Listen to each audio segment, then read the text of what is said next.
Welcome to learning burning. दोस्तों, जब से प्रेसिडेंट ट्रम्प इलेक्शन जीत के आए हैं तब से कुछ ना कुछ नए न्यूज आते रहते हैं यूएस से। कभी जेलेंस्की और ट्रम्प की लड़ाई की बात होती है तो कभी चाइना, कनाडा, मैक्सिको और इंडिया के साथ ट्रेड वॉर की बात होती है। अब लेटेस्ट ये हुआ है कि प्रेसिडेंट ट्रम्प ने इंडिया, चाइना, कनाडा और मैक्सिको के साथ और ईयू के साथ ट्रेड वॉर शुरू कर दिया है। उन्होंने जितनी भी ये कंट्रीज हैं उनके ऊपर टैरिफ लगाने की बात कही है और उस टैरिफ की वजह से पूरी वर्ल्ड की जो मार्केट है वो क्रैश हो रही है।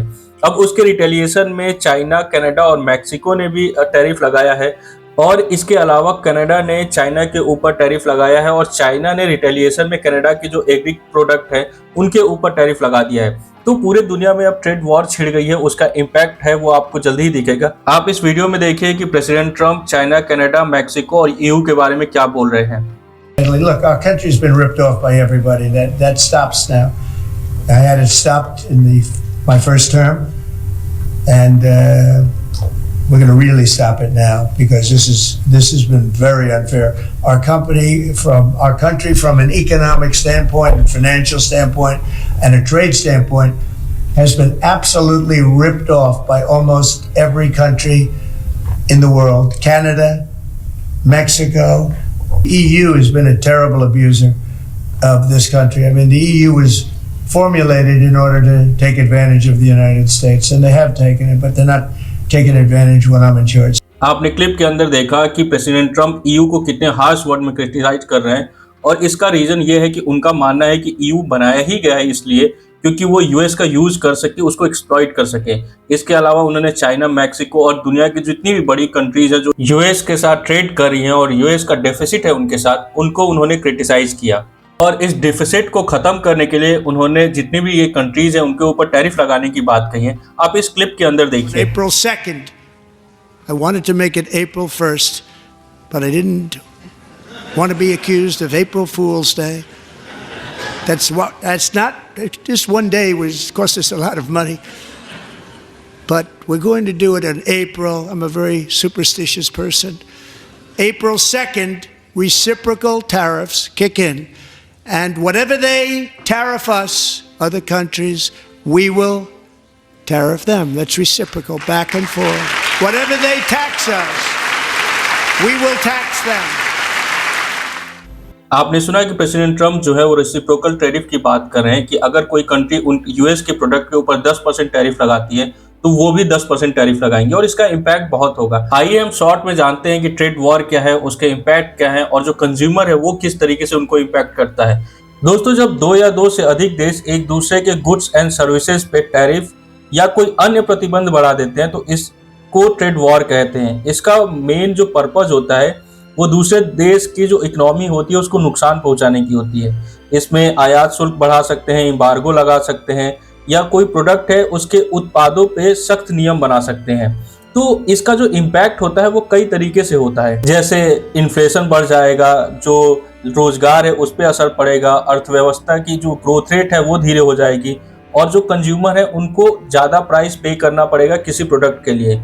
इसके अलावा जो ग्लोबल सप्लाई चेन है उसके ऊपर भी इम्पैक्ट पड़ेगा। अब सवाल ये उठता है कि यूएस और चाइना के बीच में जो ट्रेड वॉर शुरू है उसका रीजन क्या है।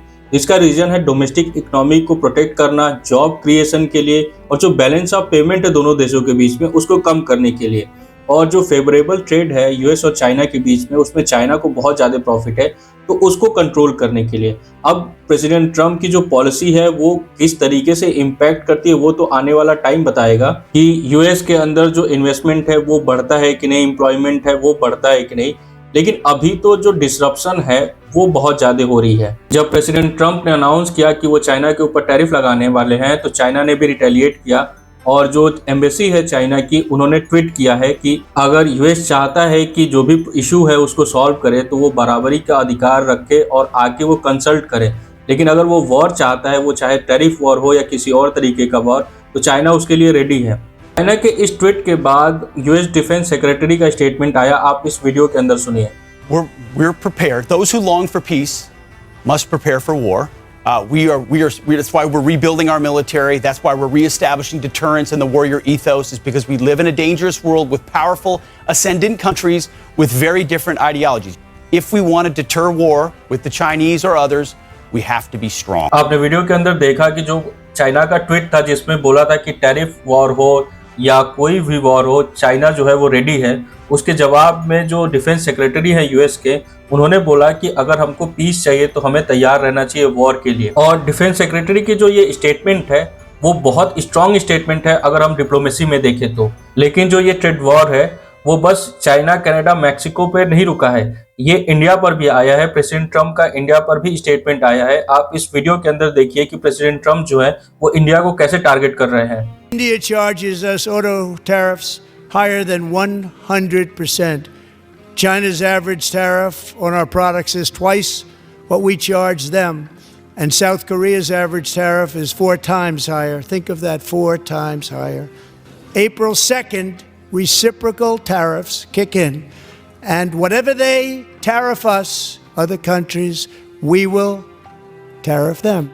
जब ये स्टेटमेंट आया प्रेसिडेंट ट्रम्प का, इसके बाद इंडियन स्टॉक मार्केट में काफ़ी हलचल हुई थी और इंडियन गवर्नमेंट ने इसके बारे में बहुत स्टेटमेंट नहीं दिया। उन्होंने बस हिंट दिया है कि भारत जो है वो एक फ्री ट्रेड एग्रीमेंट की तरफ बढ़ रहा है यूएस के साथ। और यूएस प्रेसिडेंट ट्रम्प ने भी स्टेटमेंट दिया जिसमें उन्होंने कहा है कि भारत एग्री हो गया है कि बहुत सारे जो प्रोडक्ट है उनके जो चार्जेस है, टैरिफ है, उसको कम करने पे।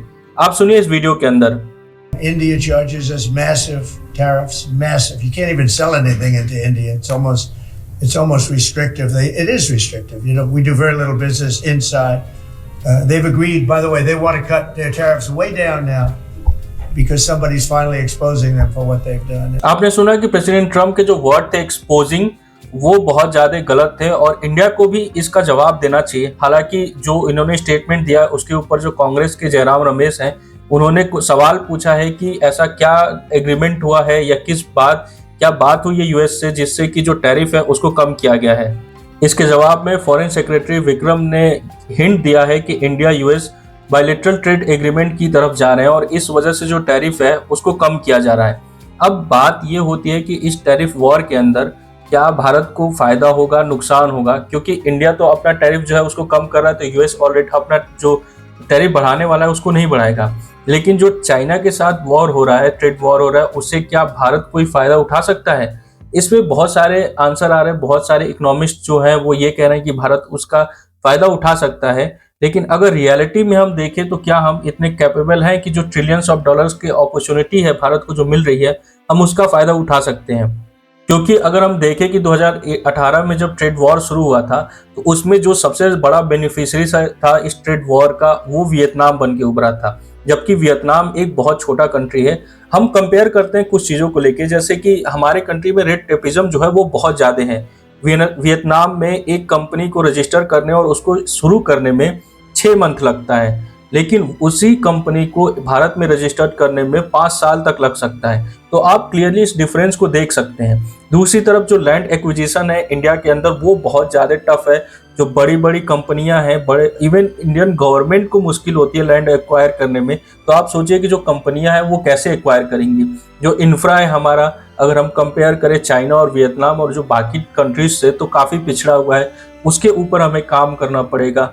जो स्किल है वो बाकी कंट्रियों से बहुत कम है और बहुत सारे रिपोर्ट भी आए हैं हमारे स्किल को लेके, तो उसके बारे में भी भारत को काम करने पड़ेगी। जो स्किल गैप है उसको कम करने के ऊपर काम करना पड़ेगा, तब जाके जो भारत है वो इसका फायदा उठा सकता है। तो आप क्लियरली देख सकते हैं कि अगर इंडियन गवर्नमेंट को या इंडिया को इस अपॉर्चुनिटी का फायदा उठाना है तो हमें labour law, skill development, infrastructure और जो लैंड एक्विजिशन लॉ है उसको इम्प्रूव करना पड़ेगा। रेट टेपिज्म है उसको कम करना पड़ेगा, तभी हम ऐसे अपॉर्चुनिटी का फायदा उठा सकते हैं।